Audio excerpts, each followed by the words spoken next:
Saya kira apa yang disampaikan Mbak Puan itu kan pernyataan yang normatif ya, mengajak untuk kita menyudahi apapun konflik dan dalam suasana bulan Ramadan. Ya kan? Nah, cuma Betul. kan ketika itu ditanya ke responnya Pak Jokowi yang kita simak kan siapa yang memulai. Jadi menurut saya ini sebuah respon yang tidak bijak ya, pernyataan Mbak Puan bijak. Tapi responnya Pak Jokowi itu menurut saya masih tidak bijak, gitu kan. Ya banyak analisa bahwa di situ terjadi ada perbedaan, misalnya antara Mbak Puan dengan PDI Perjuangan atau dengan Ibu Megawati Soekarno Putri. Kami ingin tegaskan bahwa ada peran sendiri yang ditugaskan kepada Mbak Puan. Beliau juga sebagai Ketua DPR. Kemudian acara pertemuan dengan Pak Jokowi ini juga di tempat orang ya, Pak Nasdem ya, Pak Surya Paloh. Jadi Mbak Puan itu diundang dalam sebuah acara buka puasa bersama. Ya tentu saja kan beliau juga kan tidak bisa mengatur beliau akan bertemu dengan siapapun. Ya, ya dengan ketemu dengan siapapun ya memang secara personal harus ya baik. Namun dalam konteks yang lain ketika bicara soal kepartaian, sikap resmi partai, ini kan Pak Jokowi kan termasuk dari 27 kader PDI Perjuangan yang sudah dipecat.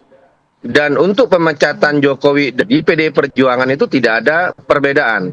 Karena itu adalah sikap resmi partai, sikap resmi ketua umum. Nah kemudian terkait pernyataan misalnya yang disampaikan oleh Bang Deddy Sitorus ya.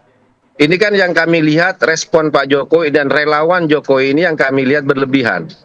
Bahwa sebenarnya di situ tidak ada yang namanya tuduhan soal apakah Jokowi mengirim utusan atau ada utusan Jokowi, ya tapi ada utusan yang memang salah satu permintaannya itu adalah PDI Perjuangan tidak memecat Jokowi. Itu juga sudah masuk dalam fakta pengadilan, eksepsi yang kemarin disampaikan oleh Mas Hasto sebagai Sekjen PDI Perjuangan hingga saat ini, dan juga eksepsi yang juga disampaikan oleh penasehat hukum ketika menjelaskan konteks politik ya dari kasus ini, bahwa kasus petersangkaan kepada Mas Hasto Kristianto itu memang terkait dengan pemecatan Jokowi. Karena ini kasus sudah 5 tahun, Mas Hasto bukan pejabat publik, tidak ada kerugian negara, sudah ada putusan hukum yang tetap, tapi kemudian tiba-tiba kasus yang sudah lama mati ini dihidupkan kembali. Dan kami lihat motifnya bukan lagi motif penegakan hukum, karena ini adalah tidak ada kaitan dengan kerugian negara.